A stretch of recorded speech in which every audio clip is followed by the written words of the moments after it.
G'day, how are you? Hope you're well. Thanks for listening. This is a medical show. I respect the law and I hope you do too. Today has no topic. I'll be waiting for the viewers to come in and ask some questions or suggest a discussion topic. Or if that doesn't happen, because it's been a bit slow, I'm going to put up some suggestive slides and see which ones the viewers want me to go through.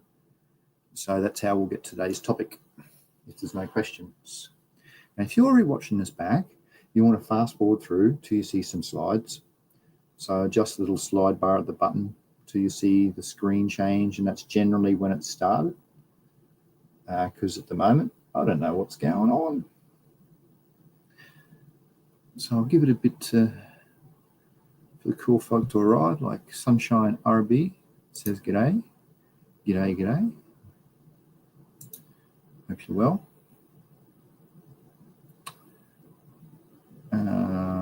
So all right, I'll give it till 2 minutes. This one needs some sort of something to play, don't I? Press play button. That'd be pretty cool, but I don't have it.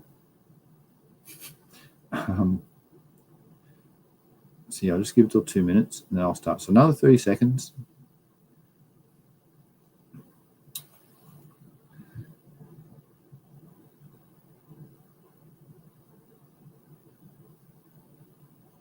Wicked. Yes, 15 more seconds. So hopefully it's all right, 2 minutes. So I'll show some slides and I hope everybody who's in chat and listening can select which topic they would like me to go through.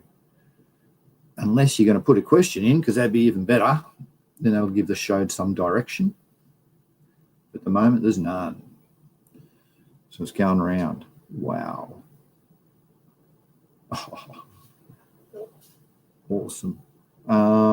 So I'll just do that because Sunshine RB's here. Hopefully he would like some of the slides in this. So I'm going to go into which course shall we look through? Well, I like this one, soil fertility and fertilizers, because it's all about organics and they're the weeks. So please read them. Okay. Importance of soil nutrient management and basic soil plant relationship. Actually, that's pretty cool. I wonder if I should just start at the start, because that's got some really cool things. Hidden hunger. There's all different things that you can know about the plant in relationship to what the soil is going to do. Or your nutrients, sorry, your substrate. Because it says soil, but if you make up your soil by using your peat or humic acid, or not humic, or humus, but hydro with the water, so you make up your other substrates. So it's to do with that relationship, plant to your substrate. And it goes into elemental, which is really beneficial too, because each one, like in nitrogen, it tells you what temperatures are relevant. So above 12 degrees Celsius or 55 F, this nitrogen's only going to be minimally able to process. So stuff like that is really, so, all right, I'll just stop. Oh, wow. Yep. Renegades 1. Very good. Stop sharing. Yep. Because hopefully there's something written in chat, which there isn't. Just Fred. Hello, Fred. 420 Fred. Okay. I'm going to start with the first one then. So no one's made any suggestions or any questions. So it's this one. The importance of soil nutrient management. Of course, this is a university course that goes into heavily detail. This is a good point. It takes about 500 years for 1 inch or 2.5 centimeters of topsoil to form. So that little tiny layer on the top, 500. That's the O layer, it's called. OAEB. Soil health.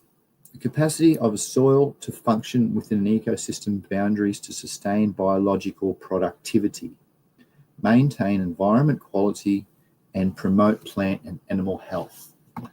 So already, if you're not into organics, to sustain biological activity, you're using chemicals that kill them, pesticides, herbicides, that sort of stuff.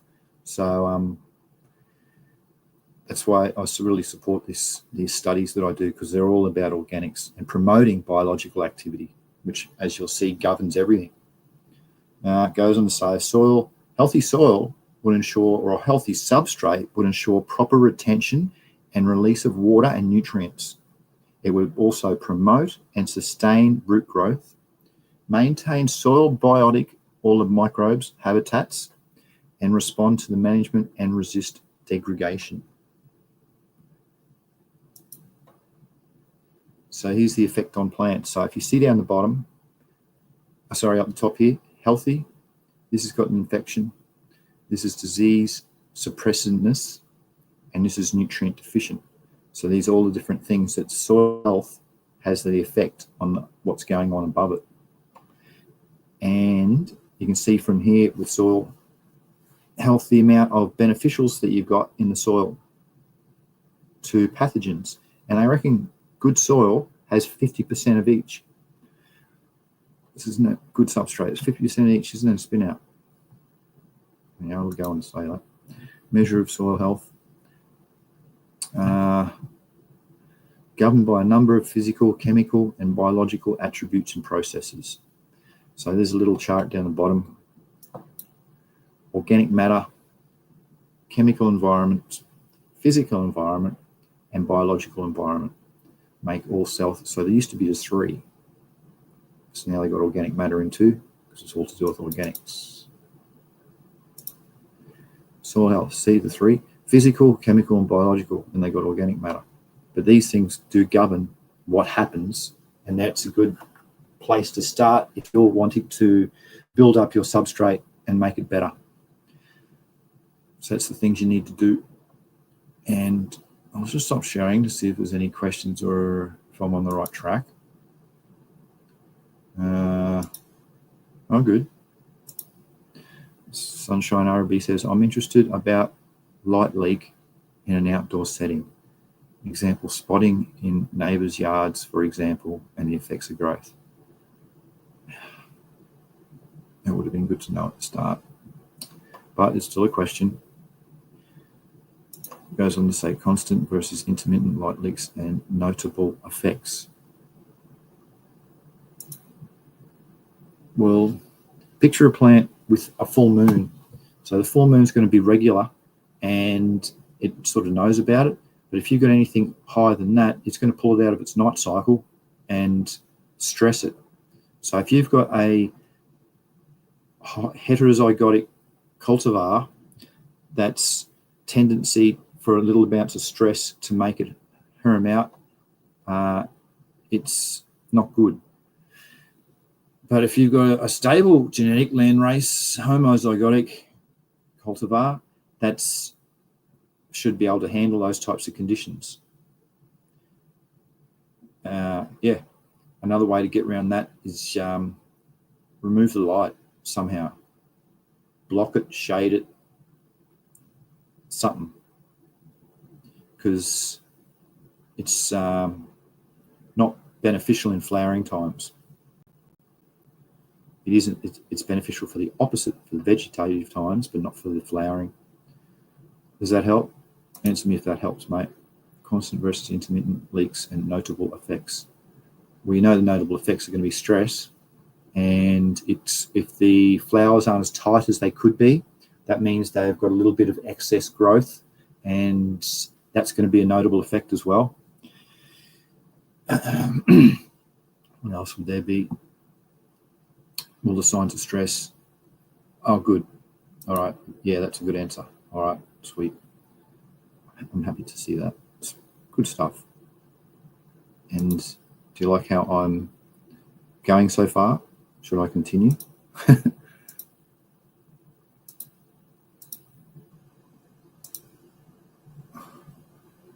I'm going to continue. But if you want, I can really dive into these actual individual topics. Well, actually, they're going to be covered later on. They are. They're covered later on. pH, microbes. Let's just get on with this one. The health and plant substrate relationship.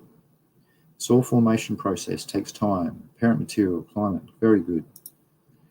Soil fertility is very important because it's the potential of the earth or the inherent capacity of the substrate to supply plant nutrients in quantity, forms, and proportion required for the growth and development of the crop.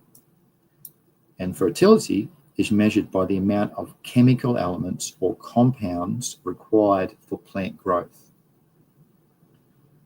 And soil productivity is the capacity of the plants under the specified program of management to be measured with the amount of yield. So productivity is to do with yield. Fertility is the capacity of the soil to supply the nutrients for the growth and development. And fertility is how fertile has it. Does it have the immobilized or mobilized 17 essential nutrients that are required for the plant to go through its life cycle? Fertility is one of the soil fertility versus soil productivity. I think I just covered that. I'm not going to go into detail. Achieved balanced nutrition. So important.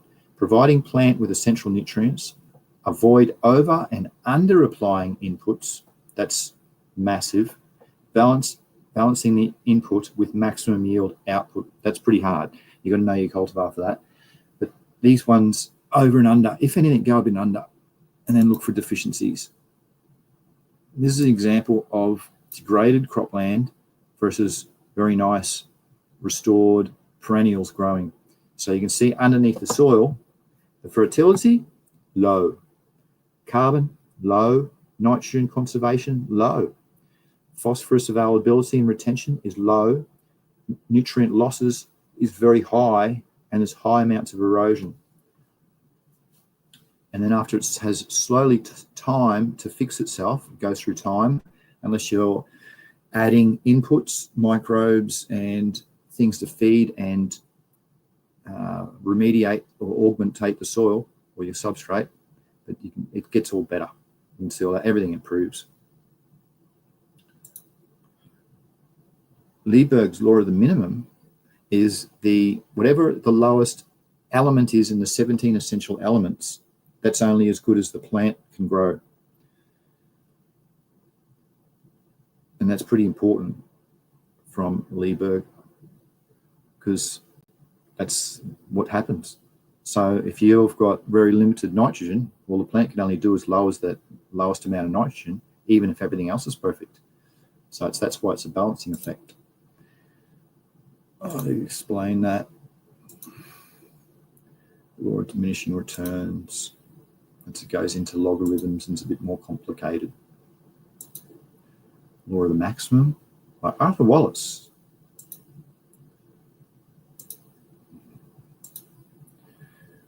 Criteria are essentially for mineral elements. So the term essential mineral element was proposed in 1939. But the criteria are: a plant must be unable to complete its life cycle without the element. This is of the 17 and 10 beneficials, because it's all changed. The function of the element can't be substituted by another element, and it is required for the specific metabolic function. So that's the essential. It's a mineral element for the nutritional cycle means. And then you can break that down, the essential plant nutrients, into primary, secondary, then micronutrients. Each of the equally important, even molybdenum right down the bottom. 1 parts per million is important. Without that, it can't do the nitrogen cycle. So the functions of the nutrients. Carbon, hydrogen, oxygen make up 95%. Isn't that amazing? You get 95% of them from the air. Carbon dioxide from the air is converted in the plant to sugars, starches, proteins, enzymes, and a multitude of other organic compounds. Oxygen is a component of most organic compound. It must be present in plants' roots to function. Hydrogen and oxygen form water, which makes up most of the weight of the living plants. They can actually divide that in photosynthesis. These are constituent of most organic compounds and is involved in many of chemical reactions in the plant. Classifications. So primary, secondary, and micro. I'm not going to go into them. I hope you know them all. And then you've got the beneficial and ultra micros, which is these nutrients are present in plant tissue in concentrations below 1 part per billion, like molybdenum, chlorine, and cobalt. And without molybdenum, I've already said that. Beneficial plant nutrients. Some beneficial ones, as you know, silicon is quite beneficial, good for cell walls. But it's a quasi-essential element. And silicon is considered essential for plants because it's not being determined essential for all plants, but may be beneficial for many. That's why it comes under that. They've changed it from an essential element to a beneficial element. And here's the list. So CH and O, 95% come from the air. Then you've got your primary, secondary, and your micronutrients. Then your other beneficials. These are essentials. And the most important bit is the ionic form, because you just think, oh, cool, nitrogen. Well, there's 7 or 8 forms of nitrogen, nitrous oxide, everything. So you don't know, is that good for a plant? Well, no, it's not, because it says in here what form it is. So this is the nitrate and ammonium. And see the different cation plus and the anion? So this one will bind with soil more so. It has a negative charge. So they're important to know later on for your cation exchange and redox. And phosphorus has 2 types, and that's pH dependent for orthophosphates. So this one's below, I think 6 or 5 pH, and this one's above. And that's really bad. They're all just pretty similar. Boron has 2. The rest are pretty straightforward. Primary, it goes right into it, what it's available and what it does. What nitrogen, that's going to touch in next. I'll go through that in next week's one about the nitrogen, because it's frequently the most limiting nutrient for plant growth, making up 1.5%. P is taken up by, okay, good. Importance of nitrogen. That'll be covered a lot in next week's, if that's how the show is going to be run. Important of phosphorus, potassium, that'll be the week after. Yield response to fertilizer applied. So up to the point A on the x-axis down here, and B, so up to point A from there, the increase in yield is linear in the application of urine. Notice how it's the fertilizers. You have to remember this is an organic course, so they promote organics, and that's how I promote it. So yeah, how cool. See the word fertilizer, but it's actually urine. So people think, that's bloody, yep, you bought that from they bought that from the, no, they didn't. But yeah, you can see it's pretty much linear, straightforward. But beyond that, B, it starts to taper down and become toxic. So it's just saying you have to get your right amount of fertilizers right. So to limit, it's not good enough. Too much, it's a problem. That's all that's saying. This will probably be another example of it, because I like to really drum it in. Essential plant nutrient, on the x-axis, beneficial element concentration in shoot percents. Oh, this is rad.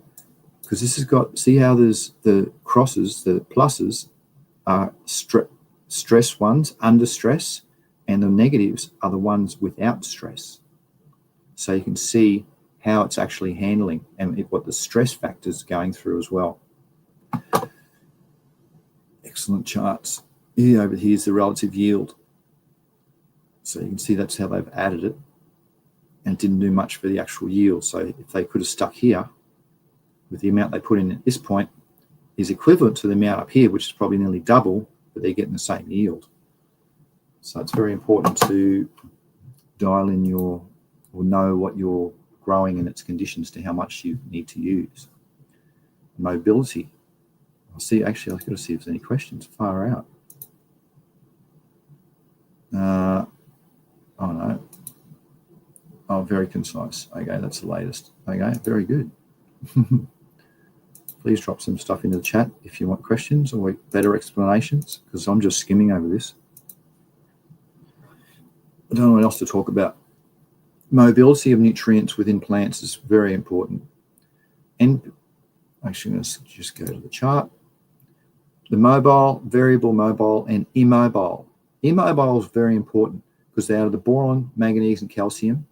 They're immobile. So you'll only see their deficiencies in new shoots because they can't be translocated throughout the plant, where the rest are pretty much right. That's all you need to pick up out of that whole thing. Hidden hunger. Remember I was talking about that? This is so rad. Hidden hunger refers to a situation in which a crop needs more of a given nutrient, yet has shown no deficiency symptoms.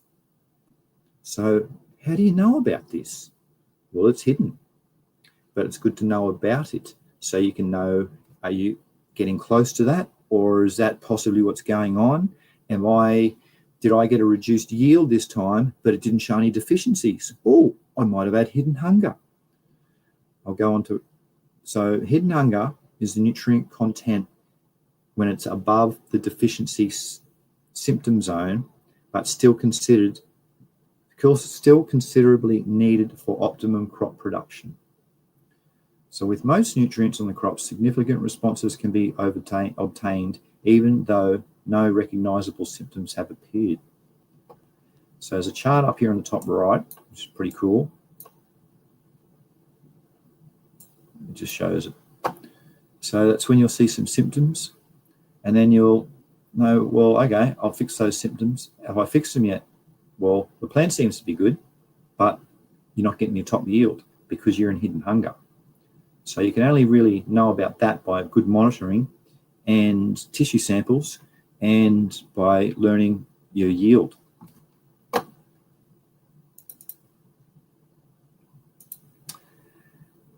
Hidden hunger, what's this about deficiencies now? So it's really the mobile, you look for the new growth, boron, calcium, and manganese, and the other deficiencies you'll see in older growth. Plant nutrient deficiency terminology. So burning is severe localized yellowing or scorching appearance. Chlorosis is general yellowing of the plant tissue, lack of chlorophyll. Generalized plant nutrient deficiency is symptoms not limited to one area of the plant, but rather spread, like nitrogen. Immobile nutrients not able to be moved from one plant to the other and will only be shown on new growth. Interveinal chlorosis is when the yellowing is between the veins, yet veins remain green because it's interveinal. Localized is symptoms limited to one leaf or one section of the leaf or plant. Mobile nutrient, we've gone through it. Mottling is spotted, irregular, inconsistent. And that's bad because that's maybe disease. And necrosis or infection or something back really bad related. Necrosis is death of the plant, tissue browns and dies. It's necrotic. Stunting is you've got a DWF gene dominance. It's decreased, shows decreased growth, shorter height of affected plants can be fixed with gibberellic acid. Mineral deficiencies, I'm actually not going to go into them because you should know them. You should know them. And if you're just new, you shouldn't know them, but I'm not going to touch on them.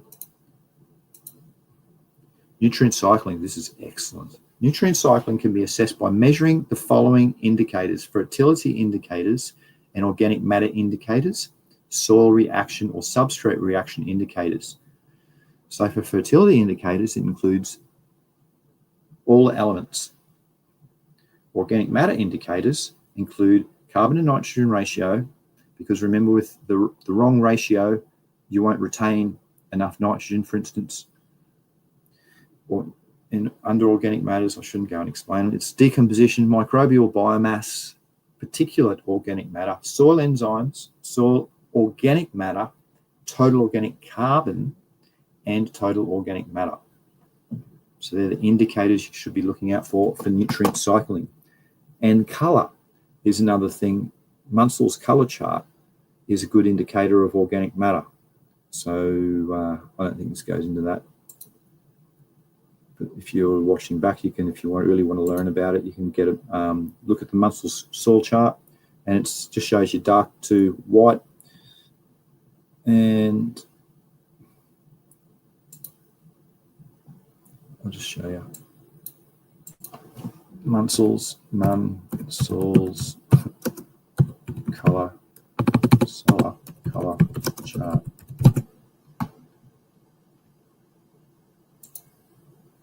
Images, that'll do. I'll just go off this one.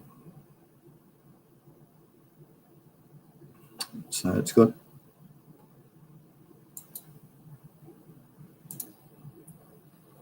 just shows, where's the big chart? This one. So it shows in here just the dark ratio, and you can do some math and work out what your organic matter is. So it's just really good to use is just this color. You can go into it and get into the hue and other sorts and how to actually read it, get the right chroma with the hue, multiply the values out. Here you can do down here. Actually, I'll put this in the description below if you want to get into it later on. But yeah, that's pretty important, that color. Darker the better, to summarize. And the soil reactions or substrate reactions is your pH, because you know if you're building too much protons, hydrogen, that means that you've got, well, the pH is going to drop. It's too acidic. So nutrient cycling, gains of nutrients to soil. How can you get the nutrients to the soil? By atmospheric deposition, by biological fixation. And I'm using at least 4, I can confidently say, nitrogen fixing bacteria. Application of synthetic fertilizers are only applied to agricultural soils to increase crop yields and quantity. I don't support that, but this is how to get nutrients into the soil. This is your substrate. This is what it's saying. Farmyard manures and other manures that are sourced from a non-injection place, because like horses, you'll get it from, it'll have a lot of injections, antibiotics, by the like, all sorts of things put into it. And the fifth one is plant residue. So green, or commonly called green manure. So every time you chop your grass, for instance, and you let it fall back on the top again, that's feeding this soil. That's your plant residues. Nutrients. So removal. How does it get out of the soil? How does it come out of the substrates? Crop uptake and removal from the soil. Nutrients used by plants are taken up in soluble inorganic free iron formed from the soil solution and are removed from the soil in harvested material that leave the field. Also is runoff. So loss of dissolve moving across the soil surface, and percolation, which goes down ground into the water table. So that's a big factor for removal of soil. And it goes on to say erosion's another one, where loss of nutrients from the field by wind and water. Leaching is when it dissolves and goes through to the groundwater, which is what I just said with percolating. And gaseous loss, when they form, they get exchanged into their volatile formation and denitrify. Well, nitrogen will denitrify, and it goes back into a gas form into the air. There's a nice looking chart on how it cycles. Marine aquatic systems, how it comes in, settles, decomposes, then gets released, volatiles it off into the atmosphere. Microbes fix nitrogen into ammonium, And then nitrosomas brings it back into nitrate to feed the plants. And algae and microbes also do similar things. Nutrient cycling. I should already touch that. In addition to the variety of inputs and outputs, plant nutrients exist in many different forms. Nutrient pools within the soil. So they're like organic matter, organisms, soil minerals, surface absorption, cation exchange. Surface absorption, that can be in the form of organic, like lightning produces ammonium. So it falls in the form of rain. So if you get a lot of thunderstorms, you could thank for the nitrogen feed, organic nitrogen feed.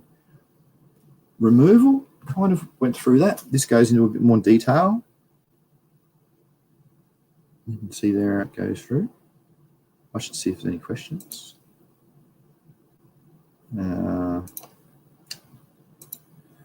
Sunshine RB, getting on the verba, mate. Yerba. Getting on the yerba. I don't know what that means. I'll get back to sharing. 31 minutes. This is nearly finished. When it finishes, it does. How many slides we've got to go? Oh, you got to go through them yet. Oh, man. All right. How soil retains nutrients. This is touched in a later week. The cation exchange capacity. It's the ion exchange capacity because it's got the cation and it's got the anion exchange, which makes up the ion exchange. So both the plus and negatives is how it exchanges. And I'll go through this in detail, like decent detail, in a few weeks' time.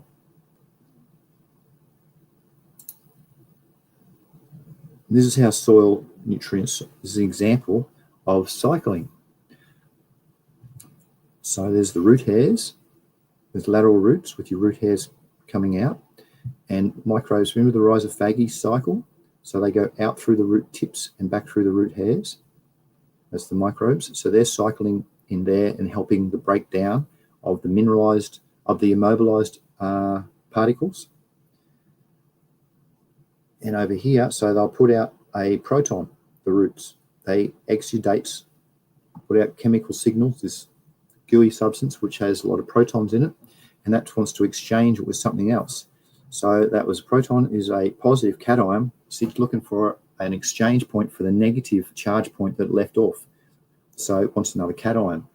So it can go out here and pick one, or not pick one, but whichever one it goes, the bonding strength in cation, so how like aluminium's the highest, then as it goes down and down, you'll see in the chart later on. So actually, I don't want to explain everything. How do I summarize this? So the minerals are sitting out in the field, and the clay particles bound up by isomorphic substitution. And then they've gone and they get bumped off by a element that is higher in bonding strength and makes that element available, and that can come back into the tips.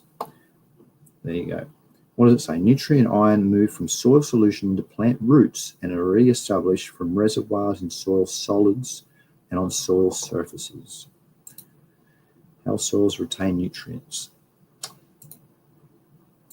I'll go through that with CAC. This is the bonding strength. What was the last one? Exchangeable cations. No. This is the bonding strength. So it's got the hydrogen right up the top with aluminium. So they've got the strongest charge. So in other words, if it's got a sodium or ammonium particle, if it's just lightning down and you've got ammonium sitting there, it's come down through the water and attaches to a cation, a vacant one, a vacant anion, it'll be sitting there attached, chelated kind of. And hydrogen or aluminium particle comes along, bang, it bumps it off because it's got a high bonding strength. That's how this goes. So in two cations that are present with the solid equal numbers, one of the bonds, the most strongly one will be absorbed and the other will be leached out or detached. Chelation. Chela means claw in Latin, so it hangs on to nutrients. That'll do. A ligand chelating in metal modified. That's I'm not going to get into the fertilizer bit. Mechanisms of nutrient uptake, diffusion. So nutrients are absorbed by roots as ions from the soil, water, or solution that they're in. That'll do. Mechanisms, mass flow. I'm not going to cover that. This will do it.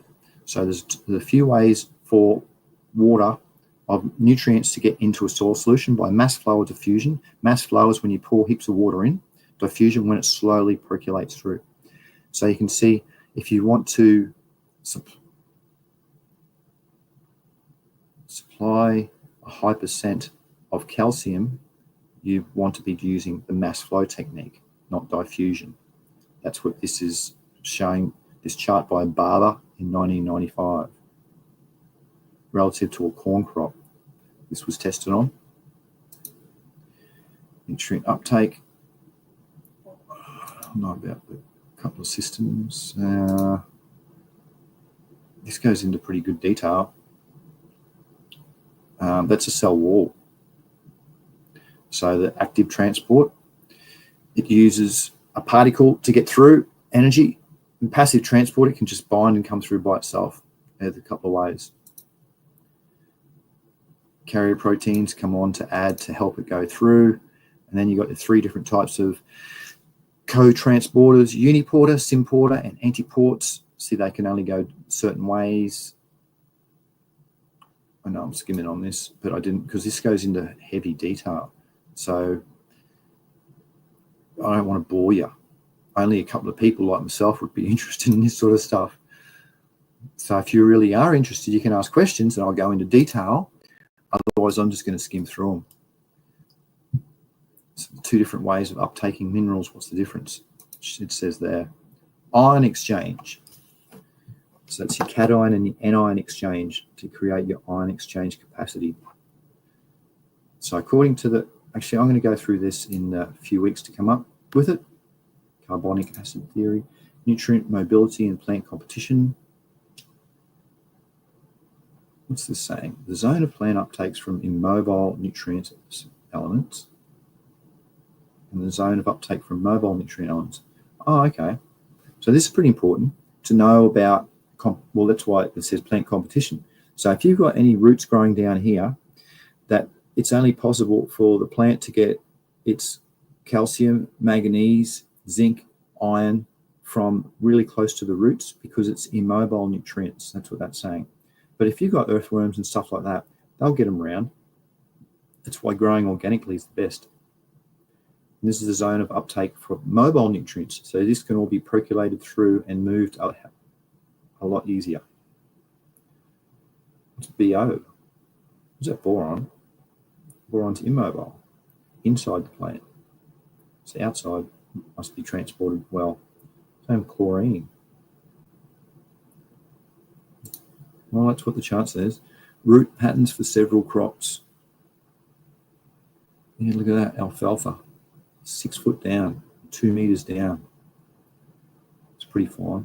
So in other words, you want to know your crop so you can estimate what elements are going to get to the roots at certain times. It might show a deficiency. That's what that points to.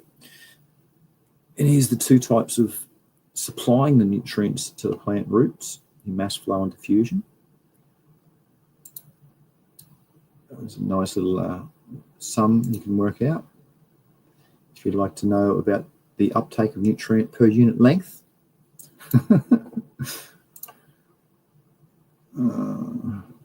I'll get rid of that. The transformation of nutrients in soils. This is pretty important because how does the plant get nutrients that are immobilized, bound up in organic matter available to the plant. And it's a lot to do with the soil microbes, the fungi, the bacteria, etc., and all that goes on down there. That's the better microbial activity you have, the faster it can happen, because the faster they can break it down. That's why they say compost is pretty good. Nutrient mineralization. Mineralization increases the bioavailability of the nutrients that were in the decomposition organic compounds, most notably because of their quantities, nitrogen, phosphorus, and sulfur.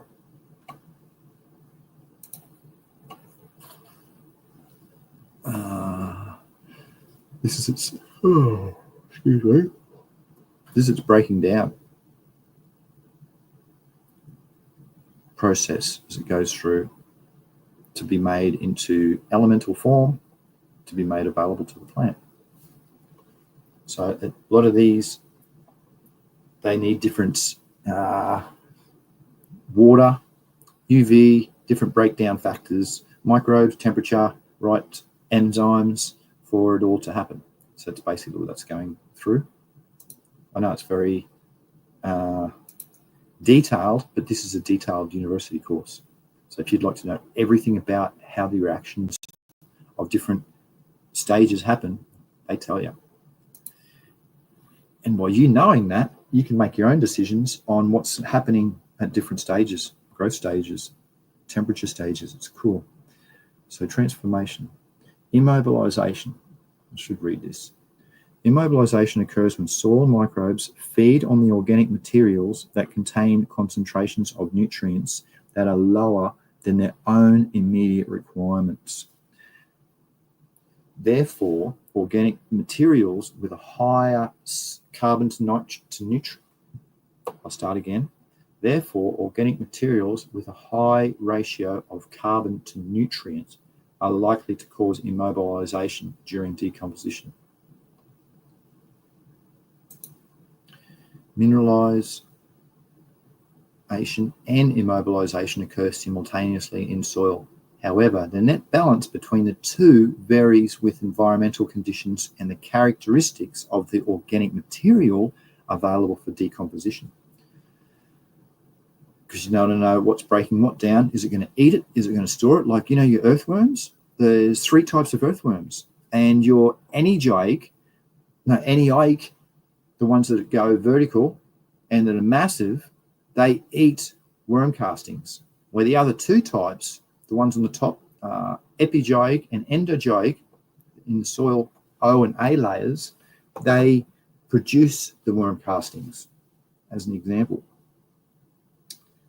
Both mineralization and immobilization are accelerated by conditions favorable for microbial growth, such as, you want to favor microbial growth. So let's picture everything. So when I go and feed my corn, I'll be picturing what's going on underneath and the microbes. Are the microbes wet enough? Are they warm enough? Have they got enough aeration? Have they got enough stuff to degrade? Is their physical condition all right? Is the pH good? Next. Nutrient transformation. That's how nutrients transform. This is getting into organics, which is rad. Understanding carbon to nitrogen ratio. Well, you want a 25:1 carbon to nitrogen ratio. If it's too high of if it's too high of nitrogen, for instance, it'll decompose real fast because heaps of nitrogen to make the microbes work really well, and you won't end up with enough nitrogen retained in your matter that you've broken down. That's a good way to summarize the whole carbon nitrogen ratio. Here's some examples of it. So if you want your 25:1, which is perfect, if CN ratio of organic matter is 25:1, the soil microbes will have to scavenge the soil solution to obtain enough nitrogen, thus incorporating a high CN residue. That's kind of what I said earlier. And this is an example. So alfalfa is pretty spot on. So you just go and chop it down and put it back in the ground, and that's exactly what the ground microbes require. I've actually seen in my micro courses 23:1. So we're going to own it. Maize, store, rye, straw. See how high drier it is. Hasn't retained. It's not green. Hasn't got the nutrients. Here's a better one. So you've got your fast decomposition up here with this higher nitrogen because the CN ratio is out. Or this one, you've got slow decomposition because it's got too much carbon, which is the browner stuff, for it to break down because it's going to take too long. That's what that basically says. This is cool stuff. Some basic properties of fertile soil.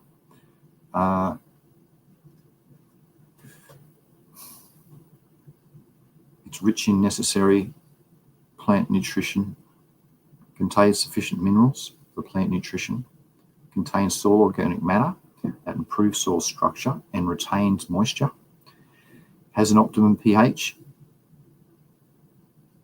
which is 6 to 6.8 for most plants, good soil structure and well drained, but not leaching, range of microbes to support the plant growth and the breakdown of all of the immobilized matter that you have, and contain large amounts of topsoil and a mulch layer to make sure everything's stable underneath it. Factors affecting soil's ability to supply nutrients. So if you want to raise the fertility, you should do all of plus all of these things on this list. And then if you want to lower the fertility, for some reason it's too high, you can do all these types of things.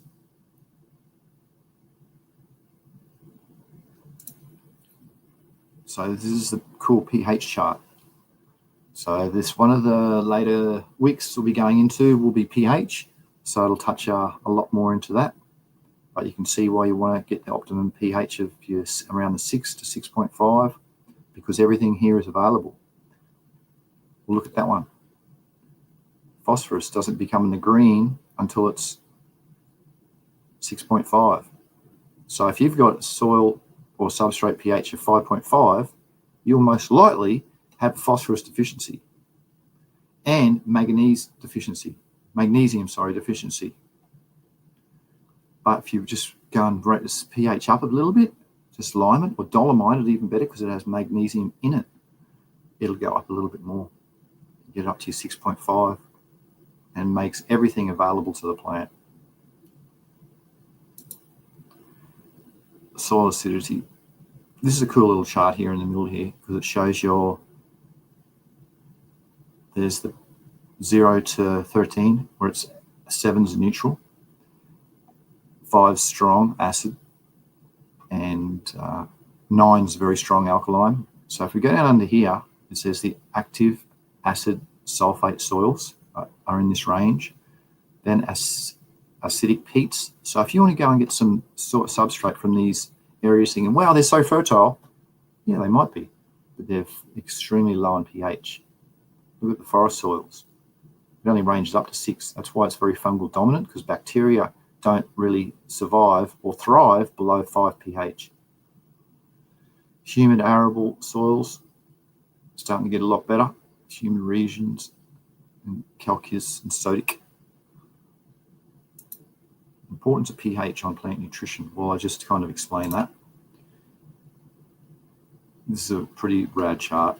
If you want to have this hanging on your wall, this is something cool to have on the wall because it can briefly go through and show you how the soil-plant nutrient relationship happens by its exchange process: mineralized, immobilization, weather, groundwater leaching, rocks breaking down, ions exchanging, volatilization happening. It's a really cool chart. Nutrient imbalance leads to soil health deterioration. This goes into a bit of detail and explains why, this chart here. So you just have to believe it, unless you want me to explain it, which I know you don't. Overuse and underuse of fertilizers is just, and they're talking about organic fertilizers too. So this overuse of synthetic fertilizers is what's ruined the planet. That's why everything's ponds are green, everything's out of whack. You beauty. That's it. And underuse of fertilizers means that the soil nutrients exported within the crops are not being replenished, leading to soil degradation and declining yields and poor soil health. So it won't be sustainable. There's some references if you'd like to look through.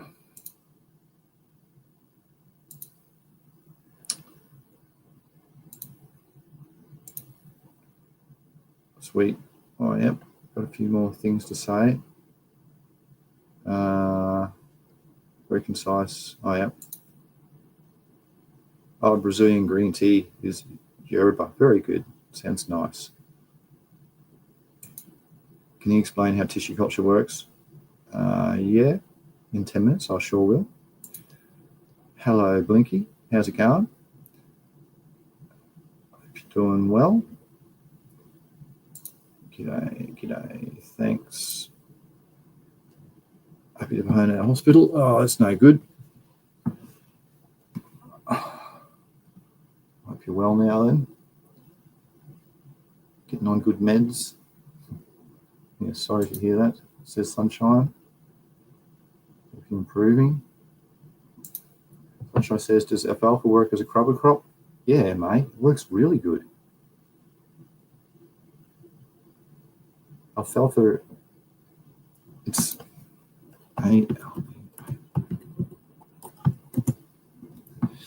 alfalfa is a rad cover crop. I was going to show the screen because it's good for the microbes, as just been learned, and yes, it's not from the Leguminaceae family, unfortunately, so it doesn't retain nitrogen, but it's good for that reason because of its composition. Lessons at cultivation, though. Wow, look at those fields. Wow. That's some alfalfa fields in the desert, the Kalahari Desert in Africa. So you can see they use the irrigation hoses that are attached together. That's how you get those patterns. I was going to get on to decomposition, harvesting, no. Production.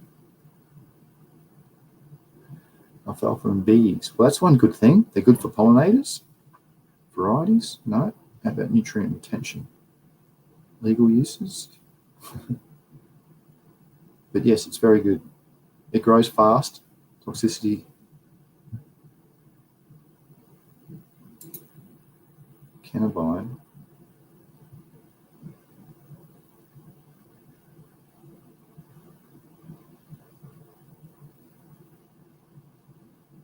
Leguminous plants. This is a legume. Said up top it wasn't. If it is a legume, that's even better. Nutrition. Raw. No. They are good sources. Okay. Well, there you go. Some phosphorus and zinc that's retained in some of the seeds. But in general, yes. And they're a leguminaceae family. So up here, it's called perennial plant. Oh, there it is. It is a legume. No.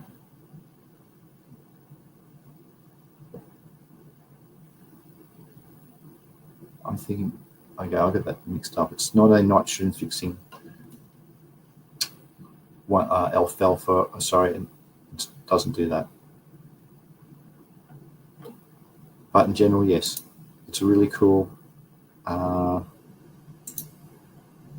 cover crop because it's really good for your microbes and for feeding your substrate, as it just said then.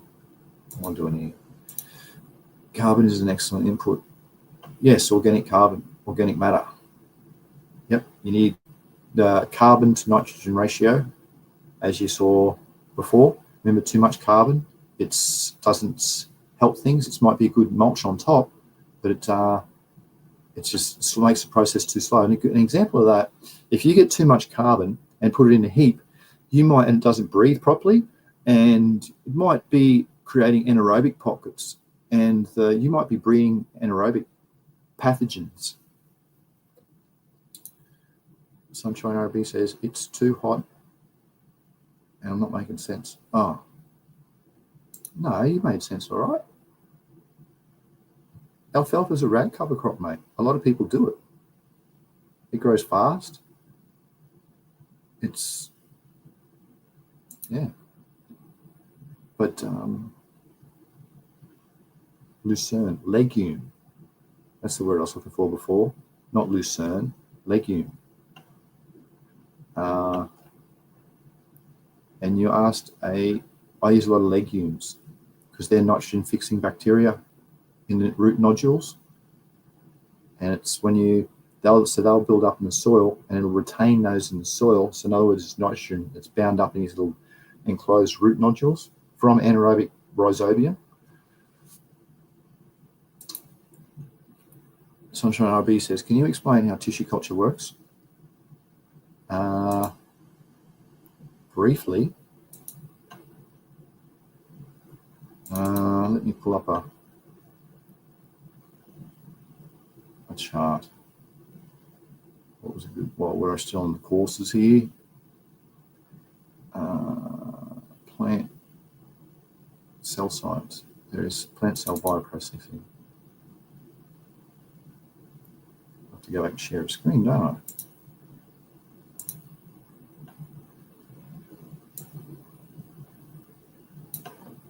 Share screen.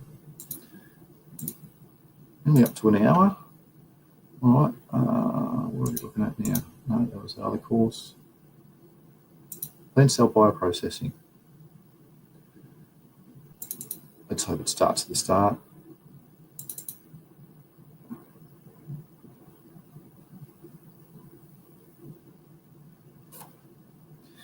Plant tissue culture is growing cells, to cut a long story short.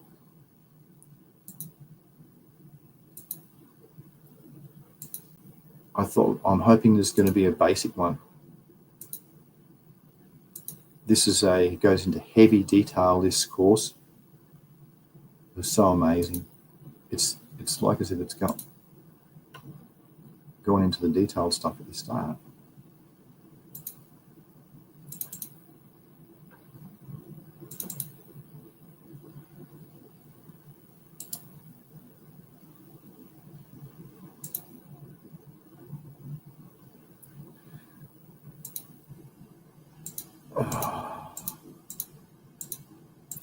Tissue culture is the replication of a cell.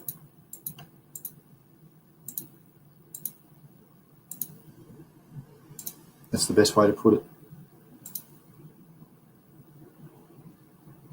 I've got a section on that. I'm still sharing. Let's see if I've got any more basic things to explain it without going into detail. No, of course not. All right, this one will do. You'll want to create a new cell. So there's various cells you can reproduce from, and how to do it under different conditions. This is one example of organogenesis. It's the generation of an organ. That's what that word means. So you can go and add too much oxygen in your blend, and you'll get roots. And if you this is showing the ratio of oxygen to cytokinin. They're two hormones that should be used when you're starting tissue culture. And if you use too much oxygen and a little amount of cytokinins, you get roots. If you use too much cytokinins and use a little amount of oxygen, you get shoots. And then in the middle, if you want to grow a callus, which means it has no formations, it's undifferentiated cells, which means it hasn't been given a directional path yet, you'd use an equal amount of both. And you get these little white-looking, fluffy cauliflower things that grow. And then you'll think, what do I want to do with this? You can subculture it and then do more. You can put more oxygen, make shoots out of it, put more cytokinin, make more, put oxygen with it, make more roots, put more cytokinin and make more shoots. It's a basic introduction. Actually, I know a good thing I can show you for this, because I touched on that. Let me just bring it up.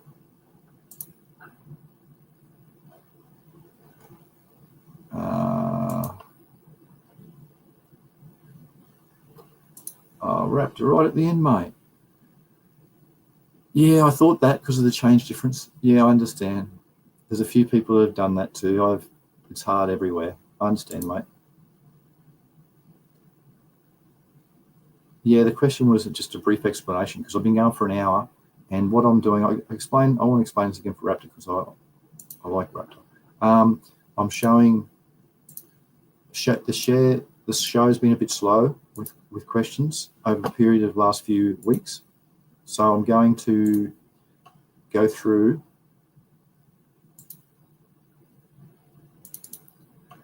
one of these week's lectures. Each week it's slow. And I really like this course on soil fertility and fertilizers. And these are the topics. And today's was the importance of soil nutrient management and basic substrate to plant relationships. Just saying about what happens and blah, blah. So next week will be, or the next, if there's no questions or topics next week, it'll be nitrogen. And that's very important because temperature and different relationships that happen, immobilization and microbes, there's all sorts of different things that are very important.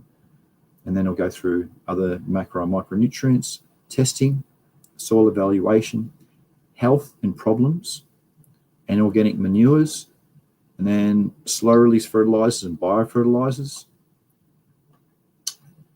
biochar, other organic inputs, mulch, nanourea, and that's probably about it on what slow release or what burning does. That's pretty interesting. Do you know, hey, there's no lectures there. Did you know that burning a fire, if you burn it at high temperature, it'll burn off the calcium at 1100 degrees Celsius. But if you burn it off slow in a very smoldering fire, it'll retain calcium. It's pretty interesting. So yeah, that's what I was going to do, because I didn't know what other direction to take the show in, because it's been a bit slow. Was that good enough explanation, Sunshine? Please reply for this, for plant cell culture done under aseptic conditions. Yes.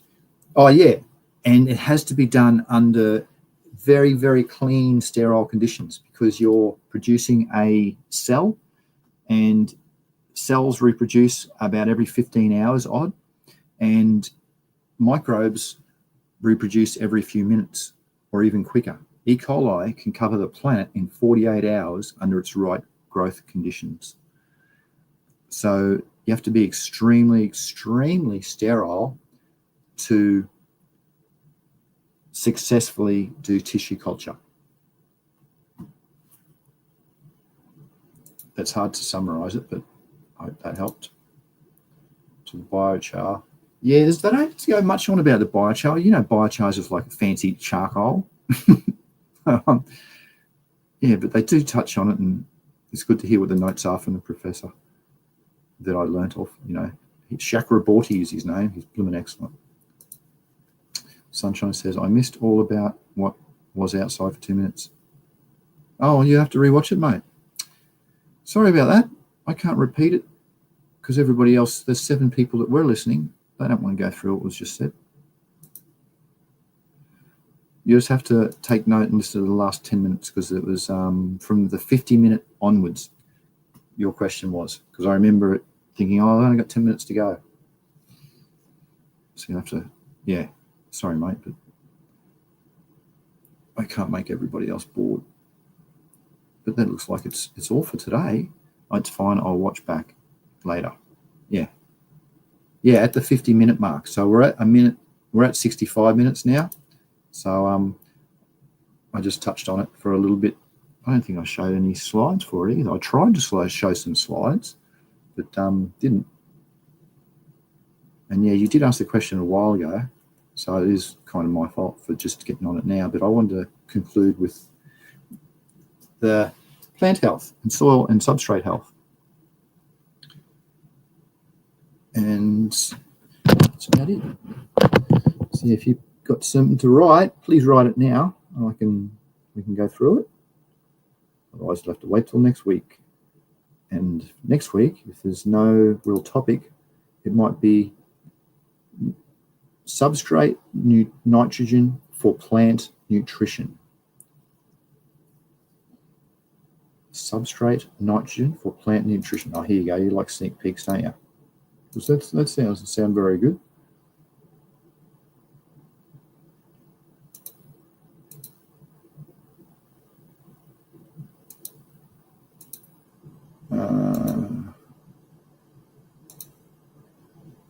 Here, all of these slides, all to do with the nitrogen cycle.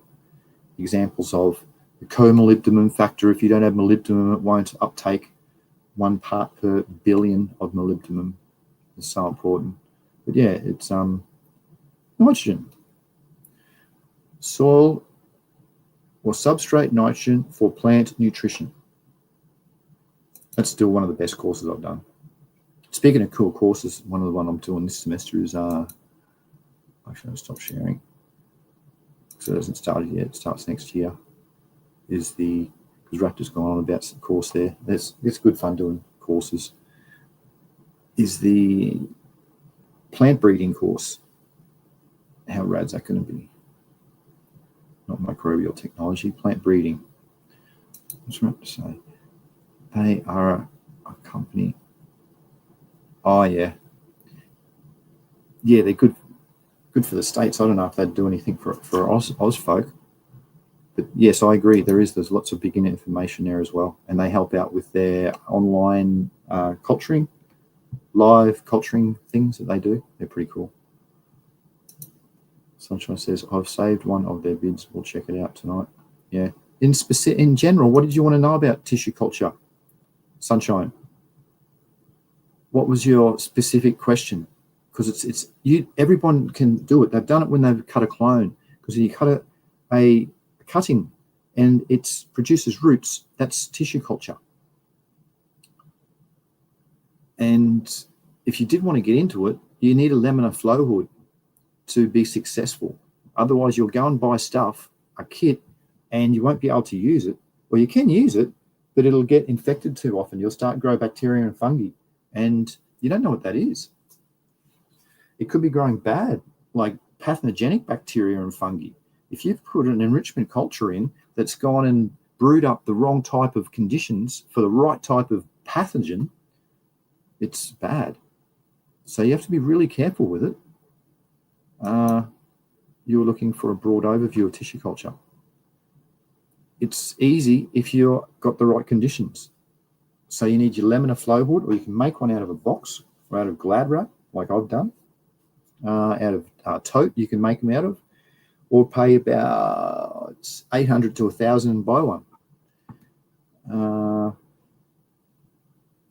So once you've got those sterile type conditions, then you can really look at doing it, because otherwise you'll have a low success rate. You'll still have success probably, but it'll just be lower.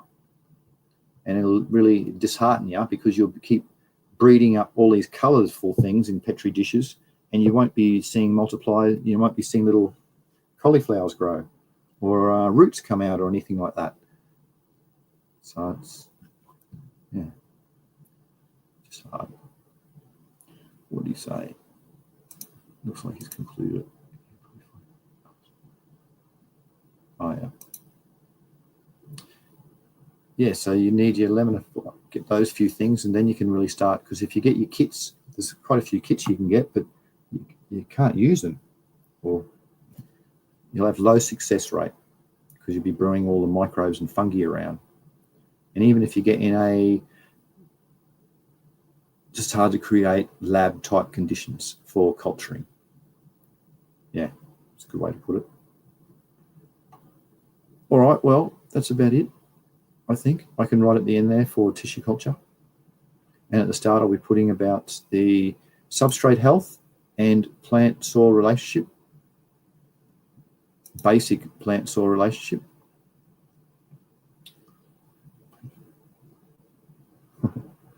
Yeah, thanks, Raptor, for your help.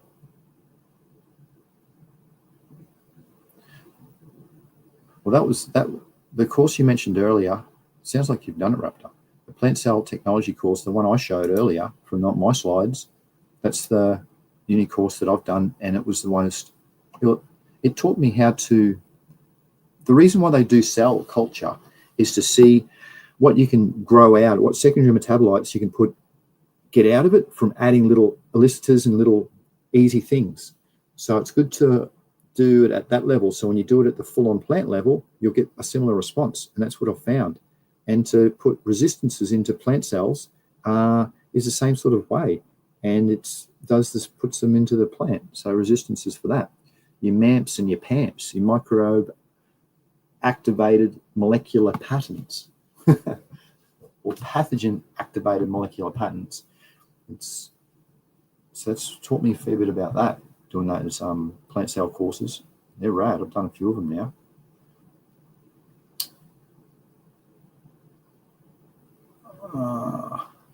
Yep. Oh, you're kidding. Hello, Lene. That's all right. It's all right. Lucky it's recorded so you can watch back if you want. It's just about to sign off. It was pretty good today. Talked about some soil substrate health and plant relationships. It's quite nice. I like that, having a bit of a direction. Otherwise, I'm just lost. So that's cool. So I'll change the title and put in the substrate health. So thank everybody for contributing in chat. And I hope we've been going for an hour 12 now. Or I've been going for an hour 12, I'll plus use. Raptor says, oh yes, an excellent use of tissue culture is using bioreactors to source plant derivatives. Yes, you can make a little batch culture quite easily yourself. And isn't it amazing with tissue culture, a lot of it is to do with the propellers that you use for your batch cultures and your bioreactors, because you kill the microbes if their spin's too high. So they have to spin like 1 or 2 revolutions a second. So for people who are getting pumps and micro pumps and stuff like that, you have to use ones with the smaller micronized bubbles that come out of it. Because if you get a bigger one, it can actually, when it pops and stuff, it can kill the microbes. Isn't that amazing? I love microbe stuff. It's the rule of everything.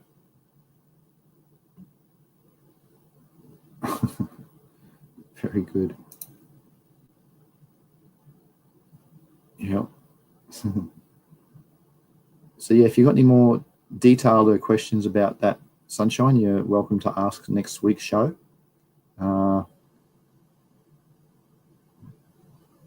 What's TC, tissue culture?